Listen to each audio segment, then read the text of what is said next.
มื้อนี้แม่ติ๋มก็รู้สึกดีใจหลาย หลังจากรอถามมาหลายเดือน หลังจากรอถามมาหลายเดือนที่ว่าสิได้ลูกสาวประจำปี2025รู้สึกดีใจหลายเพราะว่าน้องกับเจ้าก็เก่งทุกคนก็บ่แม่นเก่งแต่น้องผู้ได้มงได้ทุกคนก็เก่งหมดแต่ว่าน้องกับเจ้าก็คือเก่งหลายสมแล้วที่ว่าจะเป็นตัวแทนของลาวเพื่อไปรณรงค์เรื่องการอนุรักษ์โลกนำชาวโลกให้ชาวโลกได้รู้ว่าคนลาวเฮาก็ยังอนุรักษ์โลกคือกันดีใจกับน้องทั้งแม่ติ๋มก็ต้องขอขอบใจที่ว่าบรรดาสปอนเซอร์ทุกท่านทั้งเอ่ยนามบ่ทั้งบ่ได้เอ่ยนามเพราะว่าคันถ้าบ่มีสปอนเซอร์ใจดีทุกคนนี่นะเวทีนี้ก็เกิดขึ้นบ่ได้แล้วเฮาก็เฮ็ดงานนี้บ่สำเร็จอันนี้ก็ย้อนว่าเฮามีสปอนเซอร์ที่ใจดีซัพพอร์ตเฮาตลอดแล้วเฮาก็พร้อมที่ว่าจะสิเฮ็ดให้มันได้เท่าที่เฮาเฮ็ดได้ให้สมดังที่ว่าสปอนเซอร์เพิ่นสปอนเซอร์มาสาวเขาอยู่สิไปรวมประกวดอยู่ที่นี่ทั้งกองเรา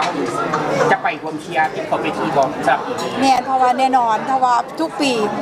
แม่ติ๋มจะปล่อยให้ลูกไปผู้เดียวถือว่าจังไดก็ต้องได้เพราะว่าเขาเจ้ามาอยู่ในอ้อมกอดของแม่ติ๋มแล้วมาเป็นลูกมิสเอิร์ธแล้วแม่ติ๋มก็บ่สามารถที่ว่าสิปล่อยให้ลูกไปได้เพราะว่าการที่ว่าออกไปสู่ข้างนอกมันก็เป็นแบบอันใดที่ว่าเขาต้องการกำลังใจฉะนั้นเขาเป็นกระชั่ว่าเป็นแม่กับผู้หนึ่งเขาก็ต้องไปให้กำลังใจลูกถึงว่าลูกสิได้หรือบ่ได้เขาก็ต้องได้ให้กำลังใจเพราะว่าการที่ว่าเขาเจ้าได้ออกไปต่างประเทศอันนั้นก็ถือว่าเป็นสุดยอดของเขาแล้วที่ว่าเขาสามารถเฮ็ดได้ขอบใจผู้ชมทุกคนเด้อขอให้ติดตามมิสเอิร์ธลาวแดอย่าสุลืมเด้อติดตามเพจมิสเอิร์ธลาวเพราะว่าน้องจะได้ไปฟิลิปปินส์ในวันที่20เดือน10จะต้องได้ไปเข้าเก็บตัวอยู่ฟิลิปปินส์และมือไฟนอลอยู่ฟิลิปปินส์คือวันที่5เดือน11ฉะนั้นขอฝากผู้ชมทางบ้านทุกคนที่ว่ารับชมอยู่ตอนนี้ฝากน้องเด้อฝากเป็นกำลังใจให้มิสเอิร์ธลาวเด้อเพราะว่ามิสเอิร์ธลาวก็เป็นเวทีหนึ่งที่ว่ากำลังเฮียนอย่างฉะนั้นต้องขอกำลังใจหนัก